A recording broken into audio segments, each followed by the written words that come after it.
Chapter हमारा कौन सा चल रहा है? तीसरा चल रहा है, लिखा हुआ है वैद्युत धारा। हम इसमें क्या बताएंगे? प्रमुख सूत्र जो हमारे न्यूमेरिकल में यूज होंगे। फिर क्या कह रहा है? वैद्युत धारा हमें मालूम है। वैद्युत धारा कैसे पता करते हैं? आई से पता करते हैं। आई बराबर क्या होता है? क्यू अपॉन के टी। हमें मालूम क्या है? विद्युत धारा की परिभाषा क्या है कि किसी चालक के किसी अनप्रश्न काट से वैद्युत आवेश के प्रवाह की दर को क्या कहते हैं? वैद्युत धारा कहते हैं। बिल्कुल सिंपल। इसी फार्मूले से बन सकता है क्या? मतलब आवेश प्रवाह की दर को क्या कहते हैं? वैद्युत धारा कहते हैं। वैद्युत धारा क्या होती है? आई होती है। ठीक है, तो इस तरह से वो कर सकते हैं। अब क्यू बराबर हम जानते हैं क्या होता है? एन ही होता है। अपॉन के क्या हो जाता है? टी हो जाता है। अब इसका अब मात्रक कोई पूछे तो क्या हो जाएगा? इसका मात्रक यहाँ लिख देंगे। क्या लिख देंगे इसका मात्रक? इसका मात्रक क्या होता है हमारा? एम्पियर होता है। सिंपल सी बात है। कौन सा होता है ये?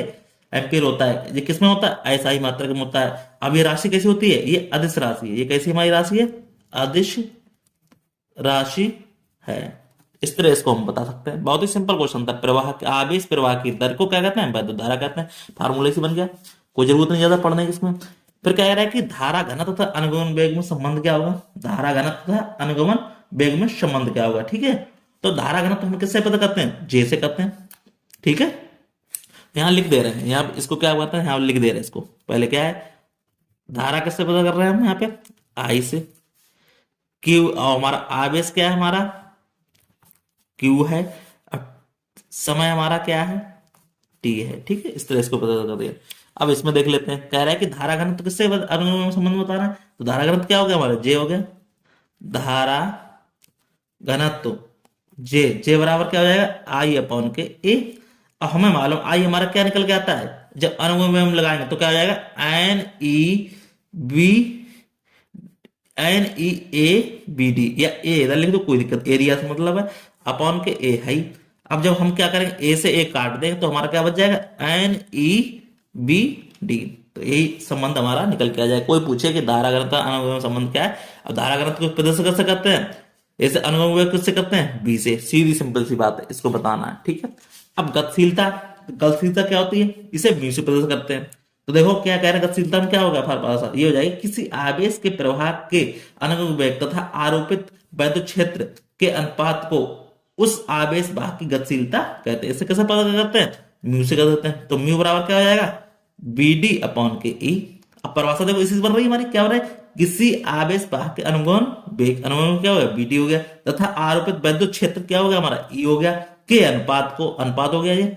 क्या क्या उसका क्या कहते हैं? उस आवेश की क्या कहते हैं? गतिशीलता कहते हैं। सिंपल सी परिभाषा है। ठीक है, बीडी हमारा क्या हो गया? अनुगमन वेग हो गया। ठीक है, यहां लिख सकते हैं। तो बीडी हमारा क्या है? हमारा अनुगमन वेग है। ठीक है, ई हमारा क्या हो गया? वैद्युत क्षेत्र हो गया। तो इसी से हमारी परिभाषा ये बन गई। बहुत ही सिंपल है यार, कुछ दिक्कत वाली बात नहीं है। क्या हो गई परिभाषा हमारी? होगी क्या? किसी आवेश वाहक के अनुगमन वेग तथा आरोपित वैद्युत क्षेत्र की तीव्रता के अनुपात को क्या कहते हैं? गतिशीलता कहते हैं। सिंपल से। पर किससे पता करना है हमें? इसी से पता करना है। किससे? फार्मूले से हम परिभाषा को बना सकते हैं।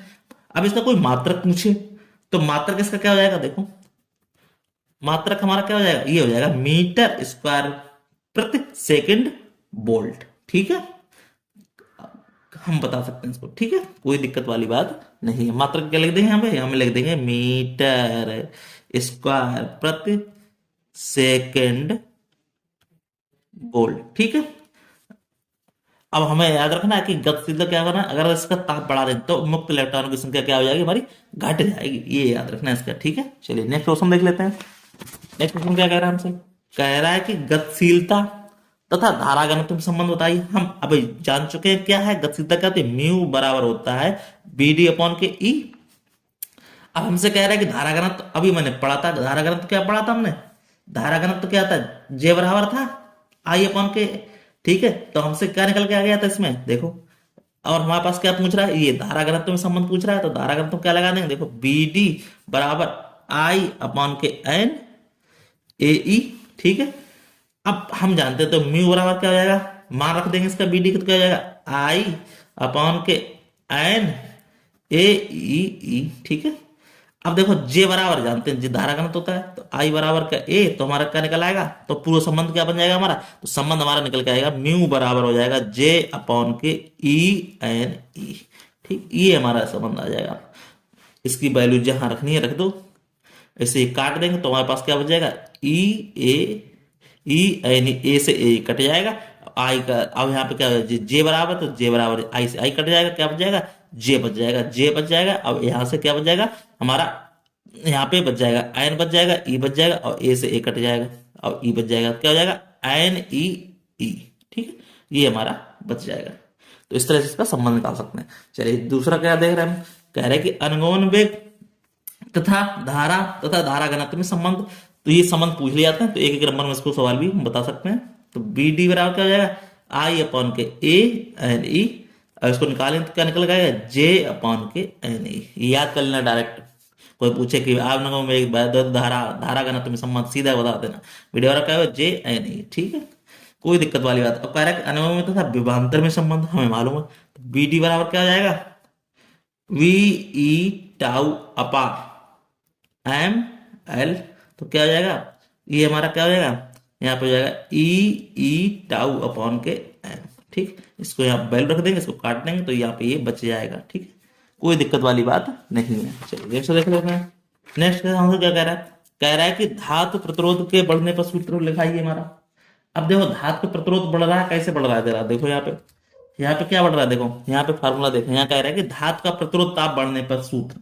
तो हमें अगर धातु का क्या बढ़ रहा है, प्रतिरोध बढ़ रहा है, प्रतिरोध क्या होता है, तार होता है, प्रतिरोध मतलब सिर्फ पावर बढ़ रही है। ठीक है, अब यहाँ पे देखो क्या हो जाएगा फार्मूला, आर टी बराबर होता है आर नॉट 1 प्लस के अल्फा टी। ये फार्मूला हो जाएगा जब हमारा कोई निकल आएगा जिसमें हमारा प्रतिरोध ताप बढ़ने पर सूत्र लगाएंगे, तो हमारा ये वाला फार्मूला लगा दे। फिर कह रहा है कि अल्फा तार का धातु का प्रतिरोध ताप गुणांक बढ़ने पर, तो क्या हो जाएगा, देखो ताप गुणांक हमारा क्या है, अल्फा है, लिखेंगे यहाँ पे। तो यहाँ लिखेंगे क्या लिखेंगे, ताप गुणांक। तो ताप गुणांक हम लिखेंगे यहाँ पे क्या लिखेंगे, यहाँ लिखो ताप गुणांक क्या हमारा है, अल्फा है। अल्फा जब ताप गुणांक हमारा आ गया है, तो इसमें क्या लिखना है देखो, तो हमारा फार्मूला मालूम है क्या, हमारा मालूम आर टी, ठीक है, माइनस के आर नॉट बटे क्या लगा देंगे, आर नॉट गुणे टी। ठीक है, अब यहाँ पे इसका आउट में मालूम है ये क्या होता है, प्रति डिग्री सेल्सियस होता है, प्रति डिग्री सेल्सियस होता है, इसका मान रख दें। अब जब इसका क्या प्रतिरोध गुणांक के बराबर होती है वो लिखना चाहो तो इसका मान निकाल सकते हैं हम। ठीक है, तो आर ना अगर वैल्यू रखना चाहे कैसे, देखो अगर आर नॉट की वैल्यू 1 रख दे, ठीक है, और आर टी की वैल्यू क्या रख दे, 1 डिग्री सेल्सियस रख दे, और हमारा अल्फा बराबर क्या रख दे, आर टी माइनस के आर नॉट रख दें, तो इससे भी इसका मान निकल आएगा। ठीक है, कोई दिक्कत वाली बात इसमें नहीं है। ठीक है, फिर क्या कह रहा है हमसे, ये कह रहा है कि वैद्युत ऊर्जा तथा वैद्युत परपथ। ठीक है, अब हमें से क्या कह रहा है कि बे ऊर्जा हो रही है। ठीक है, कब बताना है, बाट, और हमारे एच में बताना। तो देखो क्या हो जाएगा, तो डब्ल्यू बराबर क्या होता है, बी क्यू। तो यार क्या हो जाएगा, बी, अब क्यू को हम जानते हैं आई टी होता है। ठीक है, ये बता चुके। तो यहाँ क्या हो जाएगा, आई स्क्वायर आर टी, तो बराबर क्या हो जाएगा, बी स्क्वायर अपॉन के आर टी। ये हमारे कैसे ऊर्जा आएगी, जूल में आ जाएगी। ठीक है, कोई दिक्कत वाली इसमें बात नहीं है। ठीक है, फिर हमारा क्या करना है इसमें, देखो समझने वाली बात है। ठीक है, इसमें हम क्या करेंगे, देखो एच बराबर दिया है, तो यहाँ क्या आ जाएगा, बाट आएगा, अपॉन के क्या आ जाएगा, 4.2 आ जाएगा। तो हमारा क्या बी और आई टी हमने रख दिया था, तो वैल्यू क्या जाएगी, 4.2 हो जाएगी। तो यहाँ क्या हो जाएगा, आई स्क्वायर आर टी अपॉन के 4.2, तो क्या हो जाएगा, बी स्क्वायर क्या हो जाएगा हमारा, यहाँ पे क्या हो जाएगा, टी अपॉन के 4.2 टी। ये हमारा किस में आ जाएगी ऊर्जा हमारी, कैलोरी। अभी किस में थी हमारी ऊर्जा, जूल में थी। ये क्या आ जाएगी हमारी, कैलोरी। ठीक है, इस तरह से इसका फार्मूला लगा सकते हैं, कोई दिक्कत वाली है। अगर बे ऊर्जा पूछ जाए बाट में तब ये बता देना, और इसमें एच में पूछ जाए, ठीक है, तो इसमें बता देना। ठीक है, कोई दिक्कत वाली बात नहीं। अब क्या करें, वैद्युत शक्ति बता। अब वैद्युत शक्ति हम जानते हैं किसे पता करते हैं, पी से। इसको क्या कहते हैं, पावर कहते हैं। क्या कहता है, किसी वैद्युत परपथ ऊर्जा क्षय होने की दर को क्या कहते हैं, वैद्युत शक्ति कहते हैं। तो हमें मालूम पावर पी बराबर क्या होता है, डब्ल्यू अपॉन के टी, कार और समय। ठीक है, इस तरह से कर सकते हैं। इसकी ऊर्जा, इसका मात्रक क्या होता है हमारा, वाट होता है। ठीक है, पावर का क्या होता है, वाट हो जाता है। इसकी वैल्यू रखना चाहो तो रख सकते हो, कैसे, अगर हमारे पास क्या वैल्यू हो, बी आई बराबर क्या, आई स्क्वायर अपना कर सकते हो, निकालना चाहो निकाल लो, नहीं कोई दिक्कत वाली बात नहीं। ये फार्मूला मेन फार्मूला क्या हो गया, ऊर्जा शक्ति का हो गया। चलिए आगे देख लेते हैं, आगे हमारा क्या कह रहा है। अब हमसे कह रहा है कि यदि, क्या कह रहा है हमसे, यदि क्या कह रहा है, यदि ई वैद्युत वाहक बल तथा आर आंतरिक प्रतिरोध हो कि एन सेल क्या लगे हो, श्रेणी क्रम में जुड़े हो, तो श्रेणी क्रम में वैद्युत धारा का फार्मूला हमारा क्या हो जाएगा। बहुत ही सिंपल पूछा है। तो आई बराबर हम क्या बना देंगे, ये बना देंगे एन ई अपॉन के आर, कैपिटल आर फिर स्मॉल आर और स्मॉल एन और स्मॉल आर, ये फार्मूला लग जाएगा। जब कब हो हमारा, जब श्रेणी क्रम में लगाओ। और जब क्या लगाओ, जब यहाँ क्या हो, समांतर क्रम में लगाओ। समांतर क्रम में लगाओ तो क्या हो जाएगा, वैद्युत धारा क्या हो जाएगी, आई बराबर हो जाएगी एन ई अपॉन के एन आर और प्लस के स्मॉल आर। तो ये वाला फार्मूला हमारा लग जाएगा, ठीक, जब बैटरी जुड़ी हो। ठीक, फिर हमारा क्या करें कि अगर ये वैद्युत ये धारा देखो क्या हो रहा है, यहाँ पे क्या लगा, श्रेणी क्रम लगा, यहाँ पे समांतर लगा। अब दोनों लगे उसके बाद क्या बन जाए, एक मिश्रित बन जाए, श्रेणी और समांतर दोनों मिले फिर क्या बन जाए, मिश्रित हो, तो वैद्युत धारा का फार्मूला क्या हो जाएगा। तो आई इसमें क्या बन रहा है, यहाँ पे देखो, यहाँ पे चेंज हो रहा है थोड़ा, एन सेल लग रहा है और हमारे यहाँ क्या एम पंक्तियां हो रही हैं। तो फार्मूला क्या हो जाएगा, आई बराबर हो जाएगा एम एन ई अपॉन के, यहाँ पे क्या हो जाएगा एम आर प्लस के एन आर। ठीक है, ये वाला फार्मूला हमारा इसमें लग जाएगा।